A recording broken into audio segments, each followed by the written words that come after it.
Mas nas ações como Deus e Cristo agiram em favor do homem, nós temos na Bíblia essa designação para o que é a justiça de Deus, eu expliquei ontem, e hoje é a justiça de Cristo.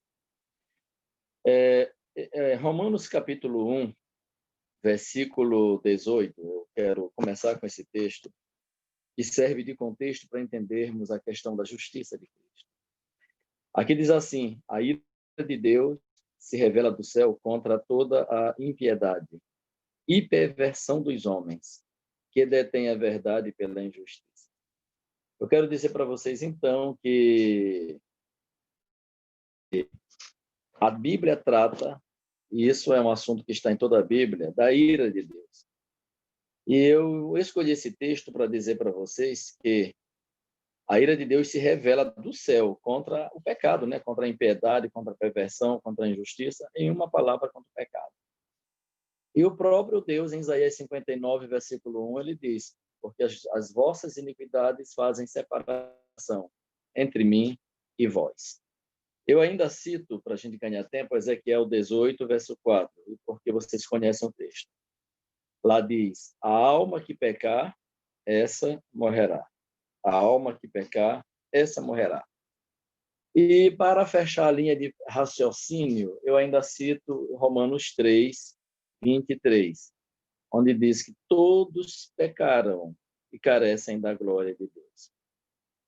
Eu sou pecador, você é pecador, todos nós somos pecadores, e a ira de Deus se manifesta contra o pecado, ela revela do céu contra o pecado. Então, essa palavra aqui é uma palavra muito forte. Deus ama o pecador, mas Deus é contra o pecado. Só que eu sou pecador. E o livro de Romanos, capítulo 7, lá diz que o pecado habita em mim. Então, para destruir o pecado, surge, digamos assim, entre aspas, a necessidade de acabar com o pecador. Mas o plano da salvação lida exatamente com isso, com o pecado do homem no homem, sem aniquilar o pecador. Então, é aí que nós precisamos estudar com mais profundidade essa questão, certo? Porque, na verdade, até esse homem tem que ser destruído e tem que ser feito um novo homem segundo Deus está na Bíblia. Outro texto ainda que eu escolhi para nós entendermos o contexto da ira de Deus relacionado à justiça de Cristo, e esse texto eu quero ler, é Isaías 48. Isaías capítulo 48, versículo 8 e versículo 9. Aqui diz assim, Isaías 48, diz assim: tu nem as ouvistes, nem as conheceste, nem tampouco antecipadamente se te abriram os ouvidos, porque eu sabia que procederias muito perfeitamente e eras chamado de transgressor desde o ventre materno.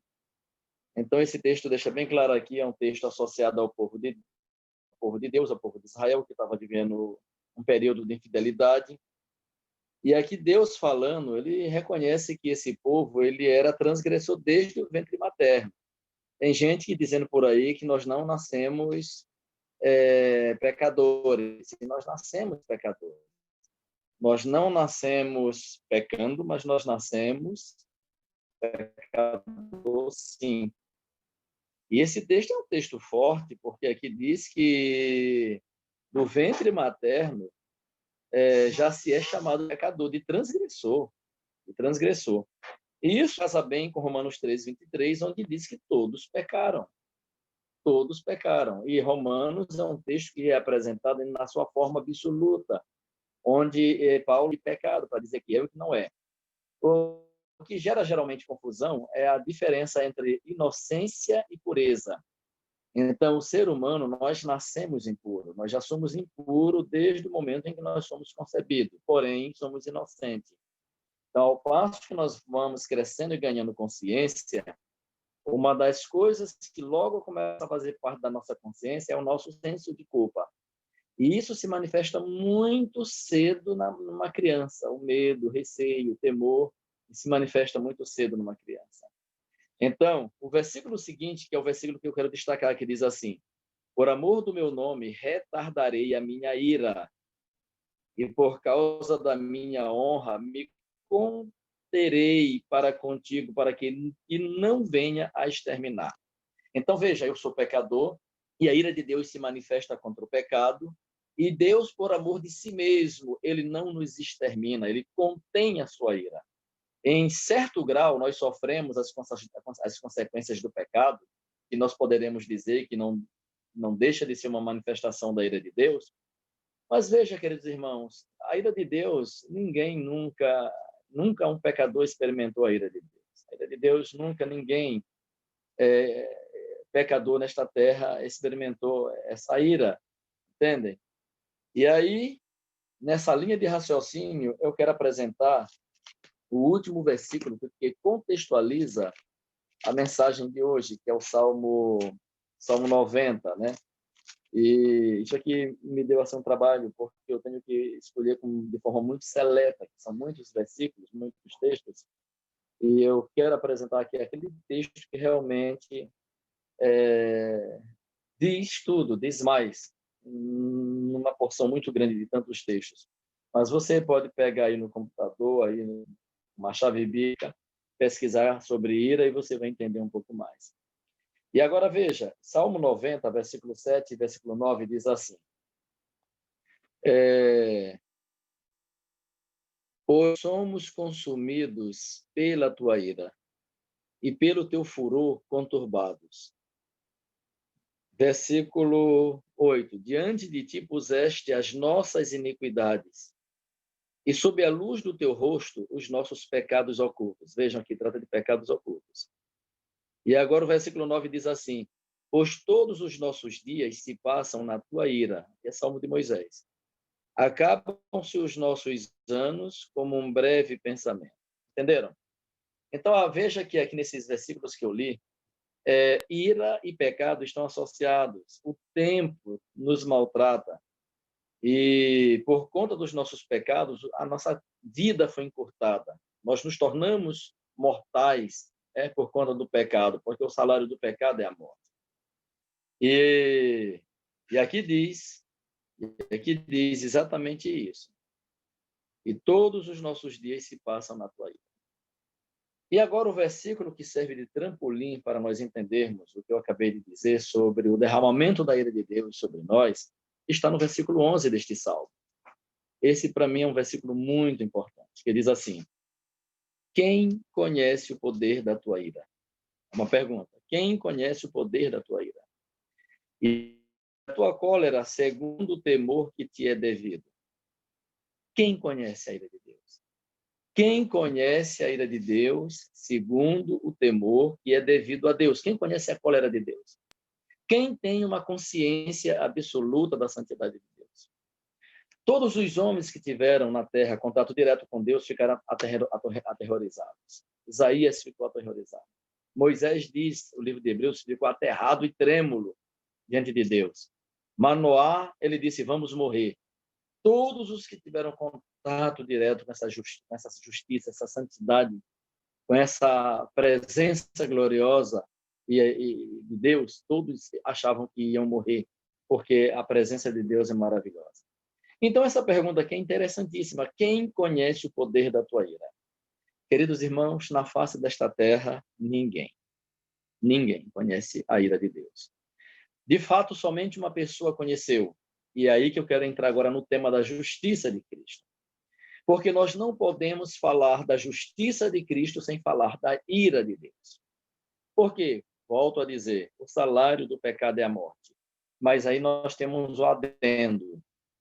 É a morte eterna. O salário do pecado é a morte eterna. E a morte eterna significa o derramar da ira absoluta de Deus sobre a pessoa. Então, eu começo a falar da ira, da justiça de Deus com uma pergunta. E a pergunta é exatamente essa. Eu fiz essa pergunta ontem, eu vou fazer essa pergunta hoje. Ontem foi o que é a justiça de Deus? E hoje, o que é a justiça de Cristo? Eu quero dizer para vocês que a justiça de Cristo é a sua morte como propiciação por nossos pecados. Deixa eu repetir. Eu passei algumas horas hoje de madrugada pensando como resumir, como sintetizar conceitos tão grandes que levaria aí teses e teses em uma frase. E eu busquei resumir nessa frase que eu acabei de colocar o que é a justiça de Cristo. É a sua morte como propiciação por nossos pecados.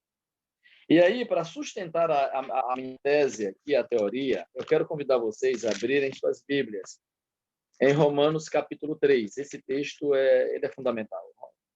Romanos tem que ser estudado assim de uma forma muito, muito especial.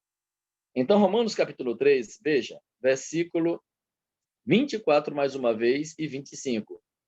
Diz assim: sendo justificado gratuitamente por sua graça. Isso eu falei antes de ontem, que é a justiça eterna de Deus. Então, sendo justificados gratuitamente por sua graça. Isso aqui é eternidade. Pela redenção que há em Cristo Jesus. Ou seja, na eternidade já foi proposto a morte substitutiva de Cristo.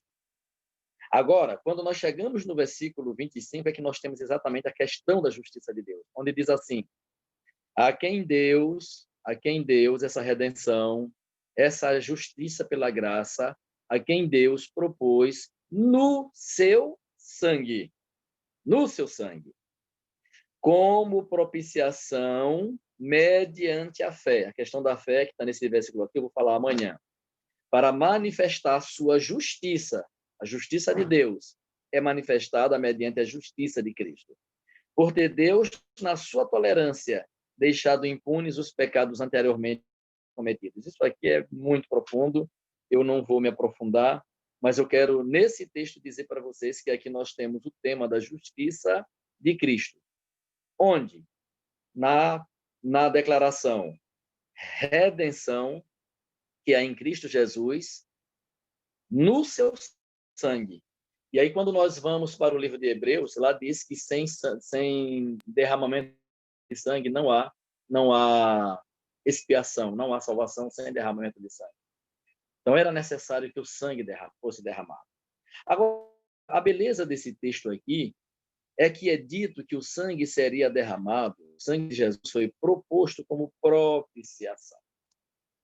A palavra propiciação, ela só aparece aqui nesse texto, Romanos 3, 25, e também em Hebreus, capítulo 9. Deixa eu ir lá rapidinho. Hebreus, capítulo 9, versículo 5, que diz assim: e sobre ela, sobre a arca da aliança, falando aqui dos móveis do santuário, e sobre ela os querubins de glória, que com a sua sombra cobriam o propiciatório. Dessas coisas, todavia, não falaremos agora, mas pormenorizadamente.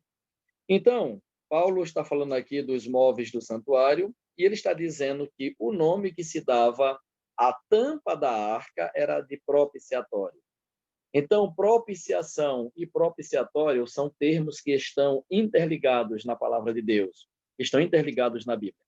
Então, quando Deus propõe no seu Filho a redenção, a salvação, ele propõe pelo seu sangue. E o seu sangue seria o quê? Propiciação para cada um de nós. O que é propiciação? Ou seja, qual o significado dessa palavra hilasterion? Essa é a palavra grega, hilasterion. Eu já até disse aqui anteriormente que essa palavra é a palavra utilizada para o apaziguamento dos deuses. Esse era o uso da palavra. Esse era o significado da palavra. O apaziguamento dos deuses. Daí os deuses serem aplacados na sua ira, porque os deuses estavam irados, e eles eram aplacados pelas ofertas, pelas oferendas, pelas boas obras. Isso foi muito ensinado e é ensinado até hoje pela Igreja Católica, que ensina justificação pelas obras. Os legalistas, os perfeccionistas, eles dão essa ênfase também. Os fariseus também. Então, eles achavam que pelas obras eles agradariam a Deus, pelas obras da lei. Então, a Bíblia está dizendo o seguinte aqui, que Deus, a diferença do mundo pagão para o mundo cristão, das religiões pagãs para o cristianismo, é que no cristianismo, o Deus que exige a oferta é o Deus que oferece a oferta. É por isso que na justificação pelo amor de Deus, na justificação da graça, na justificação eterna, lá já foi plantada uma cruz no coração de Deus. Por quê? Porque na eternidade Deus já propôs que através do sangue de Cristo seria feita a propiciação. O que seria a propiciação? A ira de Deus seria satisfeita mediante o sangue de Cristo. A ira de Deus contra quem? Contra o pecado, contra a impiedade, contra a transgressão, contra tudo que não presta. O homem pecou, todos pecaram, todos somos pecadores. E aí a necessidade da morte substitutiva de Cristo na cruz do Calvário no meu lugar, para que Cristo sofresse a morte eterna no meu lugar, para que sobre Cristo fosse derramada a ira sem mistura de misericórdia na cruz do Calvário. E Ellen White, ela diz exatamente isso, que na cruz do Calvário Jesus morreu morte eterna, e que do Getsemane até a sua morte, Jesus Cristo sofreu ali a ira de Deus sem misericórdia. Entendem? A ira de Deus sem misericórdia. Então, o que é a justiça de Cristo? É isso que eu estou acabando de dizer. Ellen White, ela é assim espetacular quando ela vai falar da propiciação. E o texto preferido dela, na minha opinião, até onde eu pude sondar, é o Salmo 85. O Salmo 85, na minha opinião, talvez seja o texto assim preferido de Ellen White, quando ela vai falar exatamente da propiciação, do propiciatório. Por quê? Porque esse texto, o que Jesus Cristo faria na cruz do Calvário, está profetizado em muitas partes da Bíblia, mas no Salmo 85 o negócio é espetacular. No Salmo 85 é dito assim: encontraram-se a graça e a verdade, a justiça e a paz se beijaram. Então, como isso acontece em forma de propiciação? Como isso funciona em termos de propiciação? Simples. A verdade é Cristo. Porque vocês vão ver lá no versículo seguinte, onde diz que a justiça procede do céu e a verdade brota da terra. Está lá no versículo 11, está sendo colocado para vocês em tela. A verdade brotará da terra e a justiça olhará desde os céus. Então, o que é a justiça? A justiça é a justiça do caráter de Deus dentro da arca da aliança, representado nas tábuas dos 10 mandamentos. Então, o que é que Deus fez? Deus coloca o fundamento do seu governo, Deus coloca o fundamento do seu caráter representado ali nos 10 mandamentos. Ali está o caráter de Deus, nos 10 mandamentos. E essa lei foi transgredida, e o salário do pecado é a morte. Só que a lei está dentro da arca, representando o quê? Justiça. Só que Deus manda confeccionar uma tampa, e essa tampa da arca recebeu o nome de propiciatório. Por quê? Porque era lá para o propiciatório que o sangue do cordeiro que foi morto lá no pátio era levado. Então o sacerdote pegava esse sangue e entrava no santuário aspergindo esse sangue lá no véu. Por que no véu? Porque ele não podia entrar para dentro, ele só entrava uma vez por ano para a purificação do santuário. Então, o que acontece com a aspersão do sangue ali no propiciatório estava representado o quê? A graça. Então, na lei, a justiça. No propiciatório, a graça, a justiça de Cristo. Entendem? A justiça de Deus na lei, a justiça de Cristo no propiciatório. A lei exigindo obediência perfeita e Cristo oferecendo obediência perfeita. A lei exigindo a morte e no propiciatório, Cristo apresentando o seu sangue, a sua morte. Entenderam agora o que é a justiça de Cristo? Não é maravilhoso, irmão? Isso aí é, meu Deus do céu, isso é maravilhoso. Isso aqui é maravilhoso. Isso que eu estou dizendo para vocês, numa igreja evangélica, eles dariam um pinote de alegria, porque isso é maravilhoso demais. Muito maravilhoso. E, queridos irmãos, na cruz de Cristo, a ira de Deus foi apaziguada. E é por isso que lá em Efésios, capítulo 3, versículo 15, Jesus é chamado de a nossa paz. Ele também é chamado de a nossa paz no Antigo Testamento, já em forma, Paulo só está citando o Antigo Testamento. Eu não me lembro se é Zacarias ou se é Osés, parece-me que é Zacarias, onde o texto diz claramente lá, ele será a nossa paz. Em Efésios 3:5 está claro o texto. Ele, Jesus, é a nossa paz.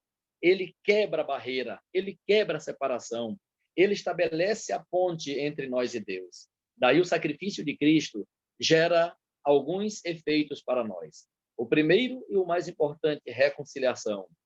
A inimizade acabou. E é isso que está em Isaías 40, versículo 1.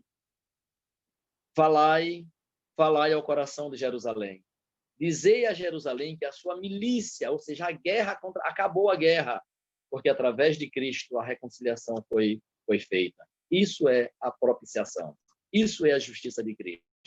Então, pela justiça de Cristo, nós temos redenção, reconciliação, propiciação, expiação e, finalmente, o mais precioso e gostoso de tudo, a adoção. A adoção. E João, capítulo 3, verso 1, ele diz assim, ele culmina dizendo assim, vede com que grande amor nos amou o Pai, ao ponto de sermos chamados filhos de Deus. E Paulo, em Romanos, capítulo 8, ele vai explicar que a nossa filiação é uma filiação mediante adoção. Nós fomos adotados na família de Deus. E pertencemos a essa família, diz Paulo em Efésios 1, tanto do céu como da terra. Entenderam? Esses são os benefícios da justiça de Cristo por nós e em nós. Agora, queridos irmãos, Salmo 85 eu acabei de ler. E eu citei que sobre Jesus caiu a ira de Deus. Para você confirmar o que eu estou dizendo, que sobre Jesus caiu a ira de Deus, você leia Jó capítulo 21, versículo 19 e 20. Eu não vou ler para ganhar tempo, mas lá nesse capítulo e nesses versículos é dito que sobre o ímpio deve cair a ira de Deus. O cálice da ira, ele tem que beber o ímpio. E lá em Mateus 26, 42, Jesus diz assim, Pai, se possível, passa de mim este cálice. Que cálice é esse? É o cálice do ímpio. O cálice do ímpio. O meu cálice, o cálice de cada pecador. Jesus tomou esse cálice e ele bebeu por mim, do Getsemane até a cruz. E o salmista, lá no Salmo 118, se eu não estou enganado, ou 116, o que darei ao Senhor por todos os seus benefícios para comigo? Nada, tu não dá nada. O texto lá diz que você só vai dar glórias, aleluias e amém. Você vai tomar o cálice da salvação que é te dado de graça. Ou seja, Jesus Cristo toma o nosso cálice, o cálice do ímpio, onde a ira de Deus sem mistura foi derramado sobre ele, e nós tomamos de Jesus o cálice da salvação. Essa é a justiça de Cristo. Amém. Mas não terminei. E o tempo está acabando. Irmãos, um pouquinho de paciência. Está chovendo mesmo? Então, agora eu quero apresentar para vocês alguns efeitos rapidinhos do que Cristo fez por nós. Romanos capítulo 5. Eu preciso ler esse texto para nós podermos entender um pouquinho. Olha aqui a justiça de Cristo. Romanos capítulo 5, versículo 6 e depois de 9 a 11. Diz assim, porque Cristo, quando nós ainda éramos fracos, morreu a seu tempo pelos ímpios. Quem? Nós. Cristo morreu pelos ímpios. Versículo 9. Logo, muito mais agora, sendo justificado pelo seu sangue, seremos por ele salvos de que, gente? Da ira. Entenderam? Então, aqui está claramente apresentado que a justiça de Cristo. Logo, muito mais agora, sendo justificados pelo seu sangue. É a sua morte, como está lá no versículo 6. Ele morreu pelos pecadores. Ele derramou o seu sangue. Então, aqui diz que nós seremos por ele salvos da ira, justificados pelo sangue. Na justiça eterna de Deus, nós temos a fonte da nossa justificação. Na justiça de Deus, nós temos a fonte da nossa justificação. Na justiça de Cristo, nós temos o meio dessa justificação. Então, se o amor e a graça é a fonte da minha justificação, porque Deus me elegeu na eternidade, na cruz de Cristo, no sangue de Cristo, eu tenho a maneira como Deus me salva. Ellen White diz que não havia outro jeito de Deus nos salvar, só mediante o sangue, só mediante a morte de Jesus Cristo. Amém. E agora, o versículo 11 termina dizendo o seguinte: porque se nós, quando inimigo, fomos reconciliados, olha o efeito aqui, ó, reconciliação, com Deus mediante a morte do seu Filho, reconciliados, nós éramos inimigos de Deus, mas fomos reconciliados. Muito mais, estando já reconciliados, seremos salvos pela sua vida. E não apenas isto, mas também nos gloriamos em Deus por nosso Senhor Jesus Cristo, por intermédio de quem recebemos agora a reconciliação. Irmão, isso é maravilhoso. Olha, a leitura é grande, mas me permite, eu queria comentar isso aqui, mas eu vou pelo menos ler. Versículos 15 ao versículo 20. Todavia, não é assim o dom gratuito como a ofensa, porque Paulo vai repetindo a mesma estrutura de linguagem, só modificando aqui os efeitos. Porque se pela ofensa de um só homem, que foi o primeiro Adão, morreram muitos, muito mais a graça de Deus e o dom pela graça de um só homem, Jesus Cristo, foram abundantes sobre muitos. O dom de Cristo. Versículo 16. Entretanto, não é como o caso que somente um pecou, no caso Adão, porque o julgamento derivou de uma só ofensa, que foi o pecado de Adão, através de Adão, todos os pecadores. E aqui diz para a condenação. Mas a graça transcorre de muitas ofensas para a justificação. Ou seja, a justiça de que é completa. O que aconteceu ali na cruz é maravilhoso demais. E é isso que Paulo está colocando aqui, dando essa ênfase no sangue, na morte de Cristo. Então, esse capítulo aqui coloca exatamente como é que eu sou salvo pelo sangue de Cristo. No capítulo 3, a fonte. No capítulo 5, o meio, que é o sangue de Cristo. E veja, Adão era um só, mas hoje nós somos milhões de pecadores. Na cruz de Cristo, está dito aqui, ó, já foi pago. Já foi pago o pecado para trás no Antigo Testamento e o pecado para frente de todos os pecadores na cruz do Calvário. Essa é a justiça de Cristo. Versículo 17 diz assim: se pela ofensa de um e por meio de um só reinou a morte, muito mais os que recebem a abundância da graça. Veja como a graça se representa aqui. E o dom da justiça reinarão em vida por meio de um só, a saber, Jesus Cristo. Versículo 18. Pois assim como por uma só ofensa veio o juízo sobre todos os homens para condenação, assim também por um só ato de justiça. Que ato de justiça? Na cruz do Calvário. Veio a graça sobre todos os homens para a justificação que é a vida, a justificação de Cristo. Versículo 19. Porque como pela desobediência de um só homem, Paulo está colocando aqui as desvantagens que o pecado trouxe e as mega vantagens que a justiça de Cristo, através da sua morte, nos traz. Porque como pela desobediência de um só homem, muitos se tornam pecadores, assim também por meio da obediência de um só, não é de muitos, de um só, muitos se tornarão justos. Então, a justiça aqui é pela obediência de Cristo e pela morte de Cristo. E agora Paulo dá um supapo final aí, no seu extravasamento da grandeza da glória de Deus, quando ele diz assim: veio, porém, a lei para que a ofensa abundasse. Isso aqui é profundo demais. Porque o capítulo 3 de Romanos e o versículo, acho que é Romanos capítulo 3, lá diz que pela lei vem o pleno conhecimento do pecado. Exatamente. Romanos capítulo 3, versículo 20. Pela lei vem o pleno conhecimento do pecado. O que você precisar conhecer sobre pecado está na lei. Só que os legalistas não entendem assim. Eles exteriorizam, eles minimizam o pecado. E o pecado, como eu disse ontem, envolve mente, envolve sentimento, envolve emoções. O pecado é grande demais. Veja que diz o texto: sobreveio a lei para que avultasse a ofensa, para que a ofensa ficasse ainda maior, mais gigante. A lei vem para dizer o seguinte: tu não presta, tu é pecador, tu deve morrer. Mas olha como é que Paulo termina. Mas onde abundou o pecado, superabundou a graça. E essa é a justiça de Cristo, meus irmãos. Essa é a justiça de Cristo. Queridos irmãos, eu tenho um bocado de texto ainda para apresentar para vocês. Eu tenho que ler. Isaías 53, verso 11. Eu planejei dar esse texto, mas eu ainda tenho mais coisas para mostrar para vocês, para poder fechar o pensamento. Isaías 53, verso 11, diz assim: Ele verá o fruto do penoso trabalho de sua alma e ficará satisfeito. O meu servo, o justo, com seu conhecimento, justificará muitos. Por quê? Vem agora a razão da justificação.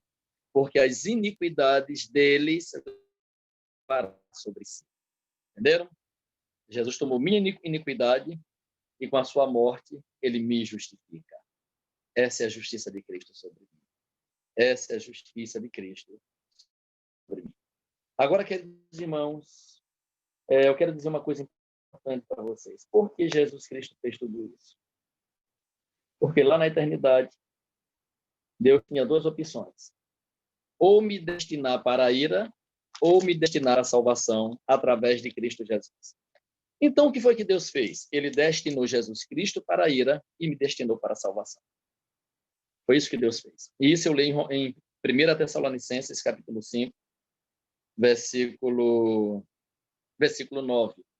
1 Tessalonicenses 5, verso 9 diz assim: Porque Deus não nos destinou para a ira, mas para alcançar a salvação mediante nosso Senhor Jesus Cristo. Amém.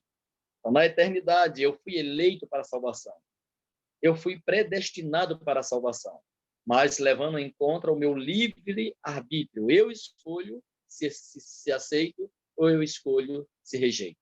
Mas eu fui destinado para a salvação. Toda a humanidade em Cristo Jesus está destinada para a salvação, diz aqui o texto. Na eternidade, eu não fui destinado para a ira. Deus disse: meu filho, tu vais ser destinado para a ira lá na cruz do Calvário, para que através da tua morte eu possa justificar o ímpio. Isso não é maravilhoso, irmãos? Que coisa espetacular. E agora eu quero ler para vocês mais alguns textos para poder encerrar. Você hoje está sob a ira de Deus ou não? A ira de Deus foi derramada sobre Jesus. Qual a sua condição hoje em relação à ira de Deus? Leia comigo João capítulo 3. Leia comigo João capítulo 3. Palavras do Filho de Deus, palavras do próprio Jesus. O versículo é o versículo 36, que diz assim: Por isso quem crê no Filho tem a vida eterna. O que todavia se mantém rebelde contra o Filho não verá a vida, mas sobre ele permanece o quê? A ira de Deus. Gente, se você precisa tomar sua decisão, tome logo. Se você precisa se batizar, se batize logo. Porque quem não está em Cristo, sobre ele permanece a ira de Deus.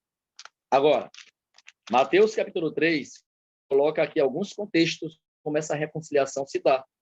E o capítulo 3 de Mateus diz exatamente isso. Mateus capítulo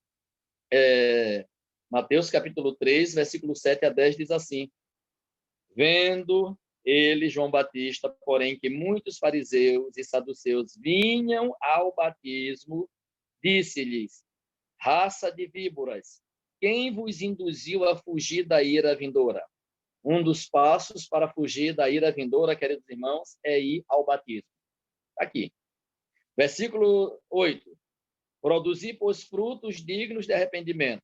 Os fariseus estavam indo ao batismo, mas não estavam buscando a salvação em Cristo Jesus. Versículo 9 diz: E não comeceis a dizer entre vós mesmos: Temos por pai Abraão, porque eu vos afirmo que destas pedras Deus pode suscitar filhos a Abraão. Ou seja, eu creio em Deus, não fique só nesse negócio de crer em Deus. Você precisa dar os passos, mediante a fé em Cristo, que precisam ser dados. E, finalmente, o versículo 10 diz assim: Já está posto o machado à raiz das árvores. Isso aqui é sacudidora. Toda árvore, pois, que não produz bom fruto, é cortada e lançada no fogo. Isso aqui é sacudidora. Então, veja aqui, existe uma ira vindoura para aqueles que não aceitaram a Cristo Jesus, para aqueles que não se arrependeram, para aqueles que não se converteram, para aqueles que não se batizaram, para aqueles que realmente não se tornaram dependentes de Cristo, não abraçaram a sua justiça ali na cruz do Calvário dada a todo pecador. Entendem? Então, Romanos capítulo 2, versículo 5 diz a mesma coisa. Eu estou terminando aqui, estou sendo rápido, mas eu preciso fechar o pensamento. Romanos 2,5 diz assim, mas segundo a tua dureza, a dureza do coração das pessoas que não querem aceitar Jesus, mas segundo a tua dureza e coração impenitente, acumulas contra ti mesmo ira para o dia da ira e da revelação do justo juízo de Deus. Paulo está falando aqui com quem? Versículo 4. Com aqueles que não queriam se arrepender, com aqueles que não queriam dar os passos na aceitação de Jesus Cristo, que é fé, arrependimento e batismo. Simplesmente isso. Para pertencer à família de Deus e continuar aí na vida cristã até que Cristo volte nas nuvens dos céus. Então, aqui está sendo anunciado o seguinte: se você não aceita Jesus, a ira de Deus derramada sobre Jesus caiu sobre ele para não cair sobre você. Mas se você não aceita Jesus como Senhor e Salvador, a ira de Deus permanece sobre você. Então, esse anúncio da Mateus 3, 7 a 10, é o anúncio da mensagem de João Batista. É o anúncio da mensagem de João Batista. Essa mensagem está em Malaquias, capítulo 4, versículo 5. Eis que eu vos enviarei o profeta Elias. Quem é esse Elias? O terceiro Elias, que somos nós. Antes que venha o grande e terrível dia do Senhor. Então, assim como João Batista anunciou a sua mensagem, eu estou hoje como Elias, um representante de Elias, e você também, dizendo que você precisa aceitar Jesus Cristo antes do terrível dia do Senhor. Porque está profetizado para o futuro o derramamento da ira de Deus sem misericórdia, sem mistura, para aqueles que não aceitaram Jesus como seu substituto, para aqueles que não aceitaram a justiça de Cristo. E aí eu poderia ler ainda para vocês Apocalipse 6:16, onde diz, chegou o grande dia da ira deles. Onde isso está? Apocalipse 6:16, na segunda vinda de Cristo, quando os ímpios vão dizer, chegou o grande dia da ira deles. E quem poderá se subsistir? Versículo 14 de Apocalipse 7 responde, aqueles que lavaram suas vestes no sangue do Cordeiro e as alvejaram, ou seja, a justiça de Cristo. Amém. E ainda em Apocalipse 11:18, lá diz, chegou o grande dia da ira de Deus. As nações se enfureceram, também chegou a tua ira, na vinda de Cristo. Apocalipse capítulo 14, versículo 9 e 10. Se alguém adorar a besta e a sua imagem, o seu sinal, e também o tal beberá da ira de Deus preparada sem mistura. Que ira é essa? O derramamento da ira de Deus nas 7 últimas pragas. E, finalmente, na segunda vinda de Cristo, Apocalipse 16 também trata da mesma coisa, sobre Babilônia, a ira de Deus sobre Babilônia, na segunda vinda de Cristo. Capítulo 16, último versículo. E ainda Apocalipse 15, versículo 1, onde diz que com as 7 últimas pragas consuma a ira de Deus. Essa ira será derramada sobre aqueles que não foram justificados pela fé no sangue de Cristo, fundamentado no seu amor. Eu quero terminar, queridos irmãos, com um texto que eu vou tratar dele amanhã novamente. Amanhã eu tenho um texto que eu vou tratar dele no tema de amanhã, mas eu quero utilizar esse texto já hoje, porque ele é muito rico e não vou esgotá-lo hoje. Eu vou terminar amanhã. Mas o meu interesse nesse texto é agora com vocês. Como um apelo, como um desejo do meu coração para que você receba a cobertura. Lá diz que Deus nos deu Jesus Cristo como propiciação, e porque Deus deixou impune, a palavra impune ali é uma palavra que significaria passerim no grego, que é Páscoa, significa passar por alto. Através de Cristo, Deus passa por alto a sua ira de mim e joga a sua ira em cima de Jesus. Isso está em Romanos 3, versículo 25, onde diz que Deus passerim, ou seja, passou ou deixou impunes os nossos pecados, não nos puniu, mas puniu o seu Filho. Ele propôs a salvação no sangue do seu Filho. Então, irmãos, eu quero terminar com 1 Tessalonicenses, capítulo 1. E eu quero ler do versículo 6 ao versículo 10. Eu gostaria que esse testemunho de Paulo fosse um testemunho a nosso respeito. Um testemunho a nosso respeito. Esse testemunho aqui são de pessoas que foram salvas pela graça, pelo amor. Pessoas que foram justificadas pelo sangue de Cristo. E o texto aqui diz o seguinte: com efeito, vos tornastes imitadores nossos e do Senhor. Que texto. Os tessalonicenses, essa igreja, eles se tornaram imitadores dos apóstolos e do Senhor, tendo recebido a palavra, posto que em muita tribulação, com a alegria do Espírito Santo. Essa pandemia não é nada comparado ao que esses homens passaram, que essa igreja passou no primeiro século, irmão. Essa pandemia não é nada. E tem gente se desculpando atrás dela, se escondendo atrás dela. Eu não quero negar os fatos, as mortes, o sofrimento que nós estamos passando. Só que pior ainda vai ficar. O que eu quero dizer para vocês, irmãos, é que essa igreja, no meio de muita tribulação, recebeu a palavra, se tornou imitador de Cristo, imitador dos apóstolos, recebeu com alegria o poder do Espírito Santo. Versículo 7, de sorte que vos tornastes um modelo para todos os crentes na Macedônia e na Acaia. A nossa igreja precisa se tornar modelo onde está. A nossa igreja precisa se tornar modelo onde está, em todos os aspectos. E o versículo 8 diz assim, porque de vós repercutiu a palavra do Senhor, não só na Macedônia e Acaia, mas também por toda parte se divulgou a vossa fé para com Deus, a tal ponto de não termos necessidade de acrescentar coisa alguma.